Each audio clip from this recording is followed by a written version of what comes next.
நாங்க ஒன்னா ஒரே தட்டை வந்து சோறு தின்னுவோம், அவரு ஒரு நக்கு நக்குவோம் நான் ஒரு நக்கு நக்குவோம்லாம் கேட்டாங்களா இப்ப யாராவது? உங்களுக்கு மனசாட்சியே இல்லையா ஐயா? எனக்கு இதனால தான் நாகரீகமா பேசுறேன், நீங்கனால தான் இவ்வளவு நாகரீகமா பேசுறேன். நீங்க எல்லாரும் தெரியும்னு சொல்றீங்க, அவங்களுக்கு உங்களுக்கு என்ன தெரியும்? அவங்க எல்லாம் பதில் சொல்லுங்க சார். என்ன தைரியம் தான் பதில் சொல்லுங்க. என்ன தைரியம் இருந்தா? அங்க கூடியிருந்த 50,000 மக்களும் முட்டா பசங்க பதில் சொல்லுங்க. முட்டா பசங்க தான். இதுல என்ன சந்தேகம்? எனக்கு இந்த ஒரு ஜெய் ஜெய் ஜெய் ஜெய் ஜெய் நம்ம அப்புறம் ஏன் கதறீங்க? நாங்க ஒரு மஸ்ருங்க கதறல. உங்க பேச்சுக்கே தெரியும். அந்த பொண்ணு ஒரு கேள்வி கேடுது 20 நிமிஷமா நீங்க பதில் சொன்னீங்க சார். கேவலம். தீய சக்தி தீய சக்தி தீய சக்தி தூ தூ தூன்னு துப்பி இருக்கிறாரு.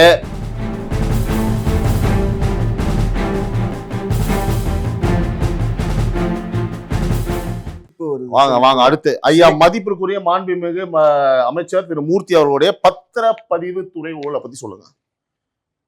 பதிவுத்துறையில என்னங்க ஊழல் சார்? அது அதிகமா ஆக்கியிருக்காங்க. என்ன ஆக்கியிருக்காங்க? இப்ப நீங்க பத்திரம் வந்து இது பண்ண போறீங்க அப்படின்னா அதோட பிரைஸ் வந்து இப்ப அதிகமாயிடுச்சு. அது ஊழலா? அட லூசு கழுதையில அதிகப்படுத்துறீங்க. கவர்மெண்ட் வந்து 100 ரூபாய் 20 ரூபாய் வித்துக்கிட்டு இருந்த அந்த ஸ்டாம்ப் பேப்பரை 100 ரூபாய். ஐயோ அந்த ஸ்டாம்ப் பேப்பரை பத்தி நம்ம இப்ப பேச வேண்டாம். அந்த பொண்ணு விவரம் இல்லாம கேள்வி ஸ்டாம்ப பண்ணிப்பேன். நான் ஊழல் வெங்காயத்தை பத்தி கேக்குறேன். ஊழல் வெங்காயத்தை ஊழல் அதுல இருக்கு. நான் அமைதியா பொறுமையா பத்திரப்பதிவுல என்னையா ஊழல் அதை பத்தி பேசுவோம். கருத்தை மட்டும் பதிவுங்க. ஏன்னா உங்க முகத்திலேயே நானு ஒவ்வொன்னா கிழிச்சிட்டு இருக்கேன்றது வந்து பாத்தீங்கன்னா மக்களுக்கு தெரியும். ஏமா இதுல எல்லாம் பத்திரப்பதிவு துறையில எல்லாம் வந்து அமைச்சருக்கும் இதுக்கும் சம்பந்தம் இல்ல. ரீசெண்டா ஒரு கல்யாணம் ஏதோ பண்ணாருல்ல அங்க மூர்த்தி அண்ணா, அவங்க பிரம்மாண்டமா பண்ணாரு தெரியுமா? அவர் நிறைய போயிருந்தாரு. ஏமா என்ன மாதிரி பண்ணிருந்தாரு அவரு? இந்த மூர்த்தியை வந்து உங்களுக்கு அந்த கல்யாணத்துலதான் தெரியும். ஆனா அந்த மூர்த்திக்கு வந்து முத துணை செயலாளரா அவரை உண்டு பண்ணி விட்டதே இந்த காமாட்சி. லிஸ்ட்ல 2 பேர் ஐயா நிறுவனவங்க. ஒரு நிமிஷம் ஐயோ பாஸ் क्वेश्चन பாஸ். ஓகே உங்களுக்கு தெரிஞ்சு நான் என்ன இப்ப அடுத்து சொல்லும் போது ஐயா நம்மளுக்கு வேண்டப்பட்ட சொல்லிட்டீங்கன்னா சும்மா பத்திரப்பதிவு துறையில ஊழலே இல்ல. ஐயோ நான் என்ன சொல்றேன் பாஸ் क्वेश्चन பாஸ். உங்களுக்கு தெரிஞ்சவர் அவரு? சரி சரி சரி சரி ஓகே ரைட். எம்ஆர் காந்தி இலவச வேட்டி சேலை ஊழல்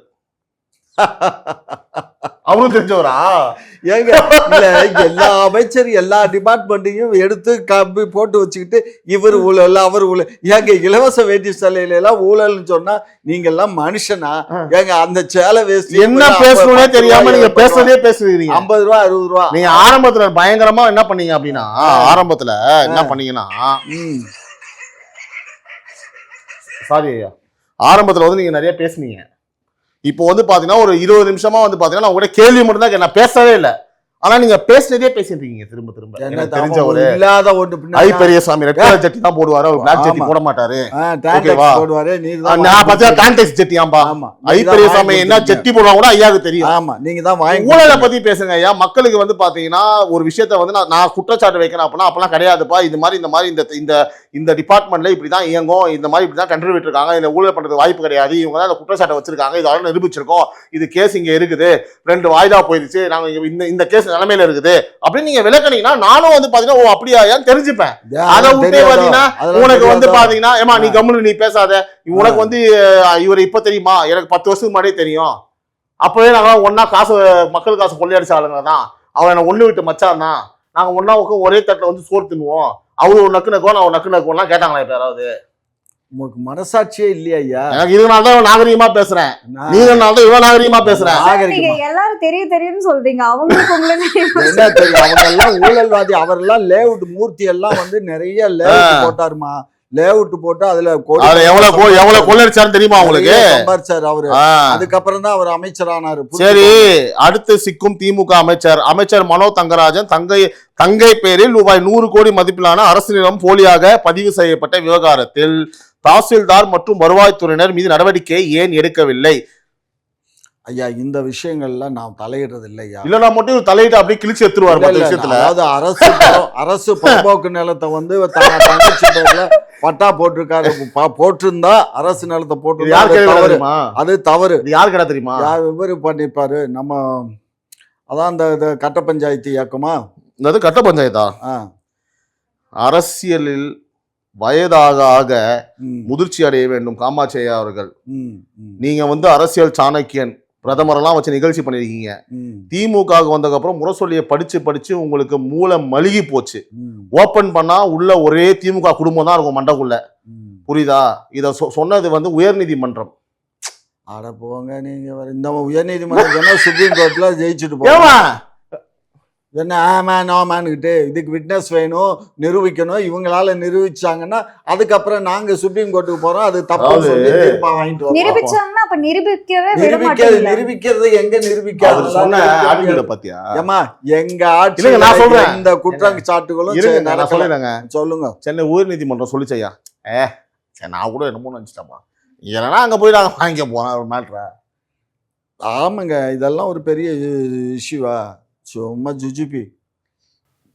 இது எங்க ஆரம்பிச்சதுன்னா, விஜய் அவர்கள் பாண்டிச்சேரியில முடிச்சுட்டு ஈரோட்டில் என்ன பேசினாரோ அந்த பொண்ணு கேட்டு பேசும்போது வந்து பார்த்தீங்க அப்படின்னா சில விஷயங்களை முன்வைக்கும் போது நீங்கள் சொல்கிறீங்க அவர் 28 நிமிஷம் பேசினாரு, அவர் இதனால் முன்னாடி என்ன பேசியிருக்காருன்னு சொல்லிட்டு. இந்த 4 வருஷத்தில் நான் சொன்ன சாம்பிள் விஷயங்கள் தான் கேள்விகள். ஓகேவா? தமிழ்நாடு பேசினாரா? தமிழ்நாட்டு மக்களை பற்றியும் அதையும் முடிச்சிடுறேன், சிம்பிளாக சொல்லி முடிச்சிடறேன். தமிழ்நாட்டு மக்களை பற்றியும் பெண்களின் தமிழ்நாட்டு மக்கள் எல்லாருமே வந்துருவாங்க. குறிப்பாக பெண்களின் பாதுகாப்பை பற்றியும் தமிழக அந்த லா அண்ட் ஆர்டர் இஷ்யூ பற்றியும் ஒவ்வொரு இளைஞரின் நலன் பற்றியும் விவசாயத்தை பற்றியும் தமிழ்நாடு எல்லாமே வந்துருவாங்க. என்னால குறிப்பிட்டதெல்லாம் சொல்றேன்.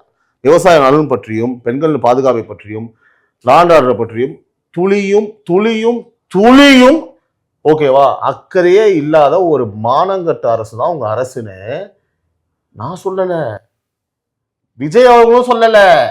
விஜய் அவர்கள் கேள்வி கேட்க முன்னாடி கூடியிருக்க 40,000 50,000 பேரும் ஒரே மாதிரி கத்துறான். அப்ப அந்த 50,000 பேரை நீங்க அசிங்கப்படுத்துறீங்களா? விஜய் பேச தெரியல. இப்ப நான் எப்படி உங்ககிட்ட கேள்வி கேட்கும் போது செல்லாது உயர்நீதிமன்றம் தான் நான் பாத்துக்கலாம் அப்படின்னு அசிங்கப்படுத்தி துச்சப்படுத்துற மாதிரி பதில் சொல்றீங்க. எந்த கேள்விக்கும் ஒரு நியாயமான பதில் கிடையாது. எந்த ஊழல் குற்றச்சாட்டுக்கும் ஒரு நியாயமான ஒரு பதில் கிடையாது. அந்த ஊழல் குற்றச்சாட்டு இல்லைன்னு வந்து நம்பிக்கை அடைகிற மாதிரி மக்களை நீங்க ஒரு கருத்தையுமே இங்க முன்னெடுத்து வைக்கல. அங்க 50,000 பேர் வந்து பாத்தீங்கன்னா ஒரே கோரஸா கத்துறான் சார். அவன் சொன்னா இவன் சொன்னா 50,000 பேரையும் நீங்க அசிங்கப்படுத்துறீங்களா? 50,000 பேரும் பொய்யா? 50,000 பேர் அங்க இருந்தான் சார். பொய் தான். 50,000 பேரு ஒரு 50,000 வாக்குகளை காணொலியில நிறைய பேர் வந்திருந்தாங்கன்னு நீங்களே ஒத்துக்கிட்டீங்க, பொய்ன்னு சொல்றீங்க. ஏமா விஜய் என்ன சொல்றாரோ என்ன பரப்புரை பண்றாரோ அதுக்கு அவங்க பதில் சொல்ல மாட்டாங்க. அப்ப அவங்களும் முட்டாளா?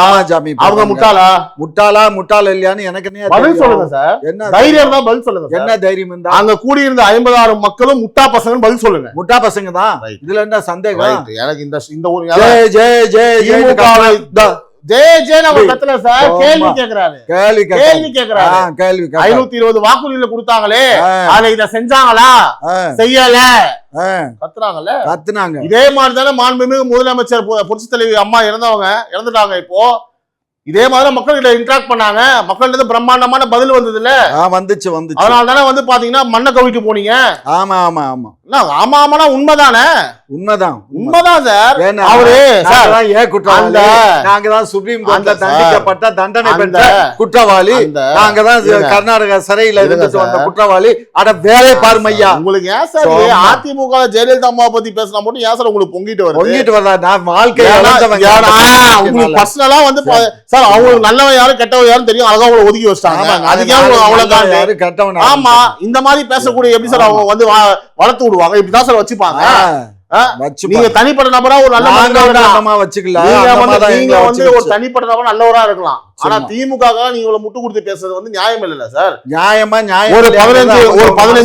ஒரு 15 பேரை படிக்கிறேன் நான். காமாட்சி நாயுடு காமாட்சி குடும்பத்தை சார்ந்தவங்களை பத்தி நான் படிக்கல. அரசியல் இருக்கவங்கள நான் மக்களுக்கான விஷயத்த முன்னெடுத்து வைக்கணும்னு பாக்குறேன். உங்ககிட்ட உங்க வாயில ஒரு 4 விஷயம் வர வைக்கணும்னு பாக்குறேன்.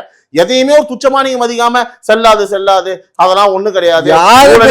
ஊழல் புகார் எந்த நீதிமன்றத்துல வந்திருக்குங்க உத்தரவு? உயர்நீதிமன்றத்துல ஒரு விஷயத்த சொல்லியிருக்காங்கன்னு சொல்லி அதை படிச்சா உயர்நீதிமன்றம் நான் உச்ச நீதிமன்றம் போய் புடிங்கி பண்ண அவ்வளவுதான் முடிஞ்சிருச்சுல.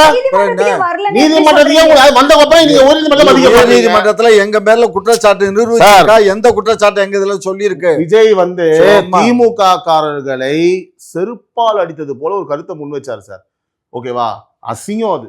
அவர் சொல்றாரு, அட போயா நாங்க வந்து யாரை எதிர்க்கணும், நீங்க ஏங்க கவலைப்படுறீங்க, எங்களுக்கு டைம் இல்லைங்க, எங்க எதிரி யாருன்னு எங்களுக்கு தெரியும், நீங்க சும்மா வந்து ஏன் இவர் அவங்கள பேசல இவங்கள பேசலன்னா, பாஸ் எங்களுக்கு டைம் இல்ல பாஸ், எங்களுக்கு எதிரி எங்களுக்கு எதிரி இவங்க தான் அப்படின்றாங்க. இல்ல இதுக்கு சார் அவர் ஒரு வார்த்தை சொல்றாரு பாருங்க சார், நீங்க தான் டிவிக்கே வந்து பாத்தீங்கன்னா ஒரு பொருட்டே இல்லைன்னு சொல்றீங்கல்ல, அப்புறம் ஏன் கதறீங்க? நாங்க ஒரு மஸ்ரும் கதறல, உங்க பேச்சிலே தெரியுது. அந்த பொண்ணு ஒரு கேள்வி கேடுது 20 நிமிஷமா நீங்க பதில் சொன்னீங்க சார். இப்ப நானா இருந்தது அப்ப அந்த இடத்துல ஒரு ஆளு ஒரு கட்சி வேலையை பாருமா, திமுக போய் கம்பேர் பண்றேன் முடிச்சு விட்டு அடுத்த கேள்வி கேளுமான்னு இருப்பேன். சும்மா பேசினே வரீங்களா 20 நிமிஷம் கேப்பே விடாம? சொல்லணும்ல, நடந்த உண்மையை பேசணுங்க. அதான் ஒண்ணுமே இல்லையா சார்? உண்மையை பேச மாட்டோம். அப்படியா? ஆமா, எல்லாம் ரெக்கார்ட் ஆயிருக்குது. நான் என்ன சொல்றேன்னா, இறுதியாக அந்த மீட்டிங்ல வந்து ஈரோடுல இருக்கக்கூடிய அந்த உள்நாட்டு, அதாவது அந்த உள்கட்சி விவகாரங்களையும் அவர் பேசினாரு, புரியுதா? அதுக்கப்புறம் வந்து பாத்தீங்கன்னா ஈரோடு இருக்கக்கூடிய பிரச்சனைகளையும் அவர் பேசியிருக்காரு, எல்லாத்தையுமே அங்க இருக்க பிரச்சனைகளும் பேசியிருக்காரு, விவசாயத்தை பத்தி பேசியிருக்காரு, நெசவாளரை பத்தி பேசியிருக்கிறாரு, ஓகேவா? அங்க இருக்க அரசியலை பத்தி பேசியிருக்காரு, ஓகேவா? பெரியாரை பத்தி பேசியிருக்காரு. பெரியாரை பத்தி பேசினாரு சார், விவசாயத்தை பத்தி பேசியிருக்காரு, நெசவாளரை பத்தி பேசியிருக்காரு, ஈரோடு இருக்க பிரச்சனை பத்தி பேசியிருக்காரு, திமுக வரும் பில்டிங்கா கட்டுறது தவிர்த்து அங்க ஒண்ணுமே இயங்கலன்னு பேசியிருக்காரு, ஓகேவா? அந்த கரும்பு விளையிறதுக்கு வந்து நாங்களே ரேட்டை வந்து நிர்ணயிக்கணும்னு பேசியிருக்காரு, இணைப்பு திட்டத்தை பத்தி பேசியிருக்காரு. இருங்க சார். அதுக்கப்புறம் வந்து பாத்தீங்கன்னா மண்ட மேல கொண்டைய மாதிரி பேசாதீங்க, திமுகவை இந்த மாதிரி செருப்பால அடிச்சிருக்கிறாரு, பேசிய மத்த இடத்தை விட ரொம்ப கடுமையாவே பேசியிருக்கிறாரு, ஓகேவா? டைரக்டா திமுக வந்து டைரக்டா அடிச்சிருக்காரு. கேவலம் தீய சக்தி தூன்னு துப்பி இருக்கிறாரு. அரசியலையும் பேசியிருக்காரு, மக்களுக்கும் பேசியிருக்காரு, அரசியல்ல டைரக்டா ஆப்போனன்ட்ட வந்து காரி துப்பி இருக்கிறாரு, ஈரோட்ல இருக்க வந்து காமன் பிரச்சனைகளையும் பேசியிருக்காரு. இதுக்கு மேல என்ன பேசணும்னு நான் உங்களை கேக்குறேன். நான் ஒன்னும் பேசணும்னு சொல்லல, அவரு தண்ணியை குடிச்சிட்டு கூட பேசட்டும், இல்ல தண்ணி 20 நிமிஷமா இப்ப நீங்க வந்து பேசுனீங்க, தண்ணியை குடிச்சு இப்ப நான் வந்து இதெல்லாம் பேசியிருக்காருன்னு சொல்றேன். என்ன பேசினாரு? டைரக்டா பேசினாரா? பூசகமா தண்ணி வந்து எப்படி? இப்ப நான் சொல்லுவேன், ஏரியால 2 ஃப்ரெண்ட்ஸ் இருக்காங்க, ஒருத்தன் பேர் உதயநிதி ஸ்டாலின், ஒருத்தன் பேர் முக ஸ்டாலின், நான் அவனை அசிங்கமா திட்டுவேன், எனக்கு கோவம் வந்ததுன்னா அப்படின்னு சொல்லி பேரை சொல்லி அசிங்கமா திட்டுமா? இல்லனா ஒரு நிக்கிற பஸ்ஸுக்கு கூப்பிட்டு வந்து பாத்தீங்கன்னா செவல்ல அடிக்கணுமா? அவர் என்ன பேசினார்னா எங்களுக்கு என்னங்க, எங்களுக்கு எதை பத்தியும் கவலை இல்லை. நீங்க ஆரம்பத்துல கேட்ட கேள்வி வந்து அவர் என்ன பேசினாருன்னு கேட்டீங்க, அவர் என்ன பேசினாருன்னு உங்களுக்கு விளக்கம் கொடுத்தீங்க. என்ன பேசுறீங்க? இன்னும் டைரக்டா மக்களுடைய பிரச்சனையை பத்தி என்ன பேசினாரு? விவசாய பத்தி பேசினாரு, வீவர்ஸ பத்தி, பிரச்சனைய பத்தி பேசினாரு. என்ன பேசினாரு? விவசாயியுடைய என்ன பேசினாருன்னா, சொல்லுங்க. அவர் 32 நிமிஷம் பேசல வந்து நான் திரும்ப இங்க பேசுறது நீங்க போய் பார்த்து தெரிஞ்சுக்கோங்க சார். என்ன பேசினாருன்னு தெரியும். உங்களுக்கு எதுவுமே தெரியாம நீங்க பேச வரீங்க. காளிங்கராயன் வாய்க்கால பத்தி ஆரம்பத்துல பேசினாரு சொன்னாரு, வேற என்ன நோட்னாரு? நீங்க என்ன பண்ணிருக்காரு? ஃபர்ஸ்ட் 5 நிமிஷம் நீங்க பாத்துருக்கீங்கன்னு நினைக்கிறேன். அதுக்கப்புறம் மீதி நீங்க 20 நிமிஷம் வீடியோ பார்க்கல போல இருக்கு. 5 நிமிஷம் பார்த்துட்டு மொத்த டைம் பார்த்துட்டு மொத்த 30 நிமிஷம் பேசிருக்கான். 5 நிமிஷம் தான் பேசலாம், நீங்க முடிவெடுத்து இருக்கிறீங்க ஐயா. அப்புறம் நாங்க விவசாயத்தை பத்தி பேசுறாரு, என்ன போய் பாருங்க சார் என்ன பேசினாருன்னு. நெசவாளரை பத்தி பேசிருக்காருன்ற போய் பாருங்க என்ன பேசினாருன்னு. மஞ்சளுக்கு நாங்க வந்து சரியான விலை கொடுக்கல, மஞ்சள் வியாபாரிகளுக்கு நாங்க அங்க வந்து ஒரு இதே கட்டி கொடுத்துருக்கோம், பெரிய குடோன் கட்டி கொடுத்து அங்கதான் அவங்க ஸ்டாக் பண்ணி அவங்க ஆக்ஷன் கொடுக்கறதுக்கு நாங்க பண்ணிருக்கோம். இந்த ஒட்டுமொத்த மஞ்சள் வியாபாரத்தையும் இன்னைக்கு மார்வாடிகள் வந்து கைப்பற்றிட்டாங்க. அத பத்தி எல்லாம் ஒரு மசரும் பேசல. அத பேசினாரு, இத கட்டி கொடுத்த லட்சணம் ஊரே சேர்ந்து தூணு துப்புச்சா. பட்னியில ஒரு உறவுல எல்லாம் வந்து பாத்தீங்கன்னா பஸ் ஸ்டாண்ட்லயும் சுடுகாட்லயும் எடுத்துட்டு போய் நெல் மூட்டையில வச்சிருந்தாங்க இல்லையா, அதுலயே உங்க குடோனு லட்சணம் தெரிஞ்சு போச்சு. குடோனை பத்தினா நீங்க பேசுறதுக்கு உங்களுக்கு தகுதியும் கிடையாது, லாக்கியும் கிடையாது. அந்த தகுதியில நீங்க எப்போ இழந்துட்டீங்க? எப்போ வந்து அத்தனை லட்சம் குடும்ப வயிற்று நீங்க அடிச்சு அந்த ஒரு குடோனை கட்டி உங்களுக்கு துப்பு இல்லாம, குடோனை கட்டுறதுக்கும் உங்களுக்கு துப்பு கிடையாது, கேவலம் ஒரு உட்காந்து பேடுற கக்கூச கட்டுறதுக்கும் உங்களுக்கு துப்பு கிடையாது, இந்த நாட்டை ஆடுறதுக்கும் உங்களுக்கு துப்பு கிடையாது. நான் என்ன சொல்றேன் தெரியுமா? நீங்க இவ்வளவு வந்து கோவப்படுறதுக்கும் அப்படியே எரிமலையா வெடிக்கிறீங்க. அப்படியே விஜய்னாலே உங்களுக்கு அப்படியே பல்ஸ் வந்த மாதிரி துடிக்கிறீங்க நீங்க. அது ஏன் தெரியல. உங்களுக்கு இவ்வளவு துடிப்பா இருந்தது, உங்களுக்கு குத்துச்சு கொடாஞ்சிச்சு அப்படின்னா நான் என்ன தெரியுமா சொல்றேன்? ரீசெண்டா பதவியை விலகிட்டு திமுக வந்து கழிச்சு விட்டு போயிருங்க. நாங்க இதை பத்தி பேச போறதுல அவரும் பேச மாட்டார்ல, வேலை முடிஞ்சிச்சுல. மக்கள் தான் எங்களுக்கு வாக்களிச்சிருக்காங்க. நீ வாக்கு போடல, நீ ஓட்டு போடல. எங்களுக்கு மக்கள் போட்ட, நீ என்ன எங்களுக்கு ஓட்டு போட்ட? நீ உனக்கெல்லாம் அப்ப எல்லாம் ஓட்டே இருந்திருக்காது, புரிஞ்சுக்கோ சார். அப்படிலாம் இல்ல. இப்போ நாடாளுமன்ற தேர்தலுக்கு போட்டா நாங்க நாட்டை ஆளல. இப்போ மோடிஜி ஒரு ஐயா, நீங்க தமிழ்நாட்டை நீங்க தமிழ்நாட்டை ஆண்டு கிழிச்சது போதும்னு இப்ப உங்களுக்கு நாட்டாளன் வேற ஆசை இருக்குது. மொத்தமா அடமானம் வச்சு விட்டு போறதுக்கா? பாப்பா அடமானம் வைக்கிறோமா? உங்களை வித்துட்டு பாப்போம். அவங்க எல்லாம் மொத்தமா, அதாவது இங்க முடிச்சு விட்டு தமிழ்நாடு முடிச்சு விட்டது பத்தாது. ஒட்டகம் மேய்க்க உங்களை இப்ப வந்து பாத்தீங்க அப்படின்னா இவர் போறாரு, நாட்டுக்கு போயிட்டாரு, இந்திய நாட்டுக்கு போயிட்டாரு. அதை டோட்டலா காலி பண்ணி விடுறது. ஆமா. இப்ப அங்க என்ன வாழுது? வெறும் 32 லட்சம் கோடி. இன்னைக்கு நல்ல ஒரு கம்பேரிட்டிவ் ஸ்டேட்மெண்ட் போட்டா 173 லட்சம் கோடி கடன். என்ன சும்மா வாயிலாம் வந்து வேணாம். அதாவது உங்களோட கட்சி வந்து எதை தரனா கிடையாது, கும்முடி பூண்டி வரைக்கும் தான் இந்த வாய் போனோம். கும்முடி பூண்டி வரைக்கும் தான் இந்த வாய். அதுவும் இந்த 24 அரசுக்கு நான் தரேன், வரி கட்டுறேன். டெல்லி அரசு என்னுடைய பணத்திலையும் ரன் ஆகுது, சும்மா இல்ல, புரிஞ்சுக்கோங்க. தமிழ்நாட்டுக்கு வரி கட்டிட்டு தமிழ்நாட்டுக்கு பணத்தை வந்து தமிழ்நாட்டுல இங்க இருந்துகிட்டு உங்க முதல்வரை கேட்க துப்பு கிடையாது. கொடுத்த வரி பணத்துல கக்கூச கூட கட்டுறதுக்கு உங்களுக்கு துப்பு கிடையாது. கொடுக்குற வரி பணத்துல ரோடு போடுறதுக்கு துப்பு கிடையாது. குடுக்குற வரி பணத்துல மக்களுக்கு ஒரு நல்ல வாழ்வு கொடுக்க துப்பு கிடையாது. இந்த கடனை அந்த கடனை அடிக்கிறேன், நீட்டை ஒழிக்கிறேன், மயிரை புடுங்குறேன்னு ஒரே கதையா கொடுத்து நல்லா எப்படி நல்லா பேச்சா பேசி இப்ப கேட்டாலும் நாங்க சீக்கிரம் இன்னும் வச்சிருக்கோம்னு சொல்லி இப்ப கரெக்டா சாவ போற காலத்துல எப்படி சாவ போற காலத்துல நான் லேப்டாப்ப கொடுக்குறேன், மயிரை கொடுக்குறேன்னு ஒரே கதையை விட்டுக்கிட்டு யாரை ஏமாத்துறீங்க? ஐயா, நாங்க மயிரெல்லாம் கொடுக்கறோம், அப்புறம் லேப்டாப் தான் கொடுக்கறோம். அது ரெண்டும் ஒண்ணுதான். அப்படியா? சரி. இந்த மாதிரி விஜயனுடைய தொண்டர்கள், விஜயனுடைய எடுபடிகள், கைக்கூலிகள் எல்லாம் எப்படி இருப்பாங்க? இவங்கள மாதிரி ஆளுக்கெல்லாம் வாக்கு போட்டீங்கன்னா நாடு நாசமா போயிரும். அதனால தயவு செய்து மக்களே சிந்தியுங்க. 26 தேர்தலை மனசுல வச்சு வாக்களிங்க. போன ஆட்சியில வந்து 50 லட்சம் பேருக்கு லேப்டாப், இந்த ஆட்சியில 10 லட்சம் பேருக்கு. ஆமாமா, நாங்க எங்களுக்கு எங்களால என்ன செய்ய முடியுமோ ஒருத்தர் கொடுத்தாலும் லேப்டாப் கொடுத்ததான் கணக்கு, புரிஞ்சுக்கோ. அப்ப 4 பேருக்கு கொடுத்துட்டு 10 லட்சம் பேருக்கு நாங்க கொடுக்கறோங்கிறதே பெரிய விஷயம், புரிஞ்சுக்கோ. பிச்சை போடுறீங்க. அன்னைக்கு விற்ற விலை வேற. நாங்க இல்ல, அரசு பணம் தாங்க. அரசு பிச்சை போடுறா அரசு மக்களுக்கு. மக்கள் ஆமா, அரசு தான். மக்களே ஸ்டேட்மெண்ட பதிவு பண்ணிக்கோங்க. தமிழக அரசு தமிழ்நாட்டு மக்களுக்கு லேப்டாப் வந்து பிச்சையா போடுதான். இப்ப அரசு இந்த மாதிரி வந்து பாத்தீங்கன்னா திமுக பிச்சையா போடுற. ஓகே, அவரு பிச்சைன்றாரா, நம்ம வரி பணம். லேப்டாப்ப கண்டிப்பா வாங்கிக்கோங்க, சகோதர சகோதரிகள் எல்லாம் வாங்கிக்கோங்க. ஆனா ஓட்ட மட்டும் வந்து பாத்தீங்கன்னா இவரை மாதிரி நான் சொல்ல மாட்டேன். யோசிச்சு ஓட்ட திரும்பவும் சொல்றேன், ஒரு இடத்துல நான் பதிவு பண்ணேன். உங்களோட விரல் ஓகேவா, உங்களோட விரல் ஓட்டு மிஷினுக்கு போகும்போது உதயசூரியன் உங்களுடைய வீட்டுல இருக்கக்கூடிய பெண்மணிகள், பிள்ளைகள், தாய்மார்கள், அப்பா அம்மானு கரண்ட் பில்லு, சாப்பாடு, விலைவாசி, பால் பாக்கெட்டு, பெட்ரோலு எல்லாமே உங்க மைண்டுக்கு வரணும். நம்ம எப்படி ஒரு வாழ்க்கையை வாழ்ந்துட்டு இருக்கோம், நம்ம எப்படி ஒரு அரசு ஒரு அரச மாதிரி ஒரு ராஜா மாதிரி வந்து நம்ம அவங்களாம் ராஜா குடும்பம், நம்மளாம் இங்க கூலிக்கார மாதிரி இருக்கிறோம். அதனால தயவு செஞ்சு வந்து பாத்தீங்கன்னா ஓட்டு அப்படி போகும்போது இதெல்லாம் உங்க மைண்டுக்கு போகணும். கொடுக்கறது எல்லாத்தையுமே வாங்கிக்கோங்க. ஏன்னா இந்த எலெக்ஷன்ல மிகப்பெரிய பணத்தை வந்து பாத்தீங்கன்னா செலவு பண்ண போறாங்க, மாட்டுக்காரங்க எல்லாத்தையும் வாங்கிக்கோங்க. ஆனா ஓட்டை மட்டும் தயவு செஞ்சு யோசிச்சு, இந்த கட்சிக்கு போடு அந்த கட்சிக்கு போடு நான் சொல்ல விரும்பல. ஒரு நிமிஷம் இருக்கிறேன். இந்த கட்சி போல அந்த கட்சி போல சொல்ல விரும்பல.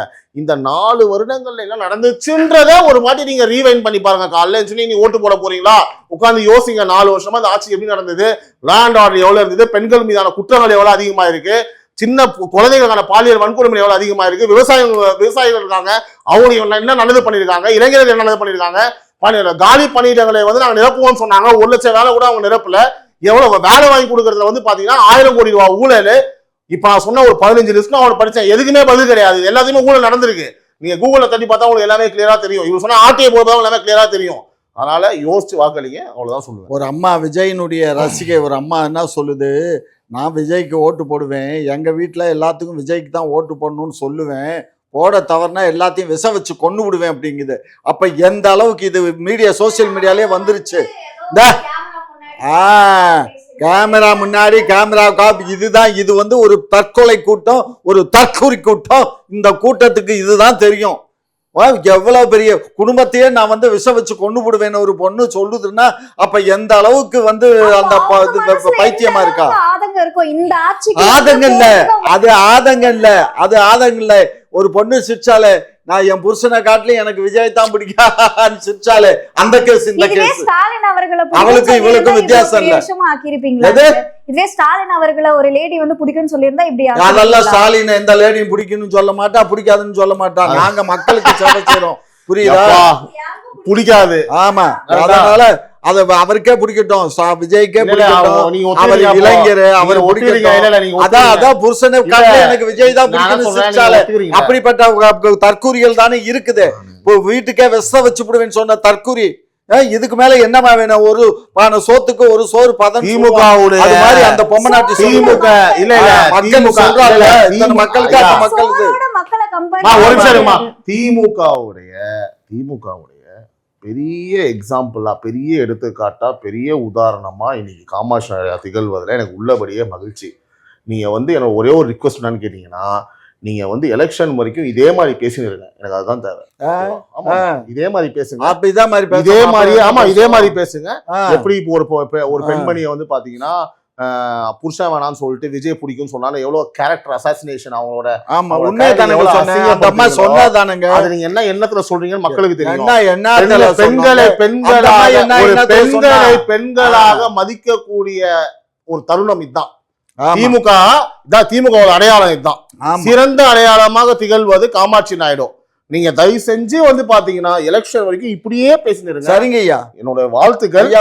ஐயோ நீங்க இப்படியே பேசுங்க, அப்பதான் வந்து பாத்தீங்கன்னா கண்டிப்பா ஜெயிப்பீங்க. பாப்போம் திமுக நல்ல பேர் கிடைக்கும். ஆமையா ஆமையா ஆமையா. உங்களோட நேரத்தை ஒதுக்கி பல்வேறு கேள்விக்கு விளக்கம் அளிச்சிருக்கீங்க, அதற்கு நன்றி. குக்கு செய்தி நேயர்களுக்கு மிக்க நன்றி. கிட்டத்தட்ட 65,000 சப்ஸ்கிரைபர் தாண்டி போயிட்டு இருக்கோம். இதே போல தொடர்ந்து உங்களுடைய ஆதரவை அளிக்கவும். அது மட்டும் இல்லாம நம்மளுடைய சேனலை நிறைய பேர் பாக்குறீங்க, சப்ஸ்கிரைப் பண்ணாம பாக்குறீங்க. சோ அதனால சப்ஸ்கிரைப் பண்ணிருங்க. அது மட்டும் இல்லாம பெல் ஐக்கானையும் கிளிக் பண்ணிருங்க.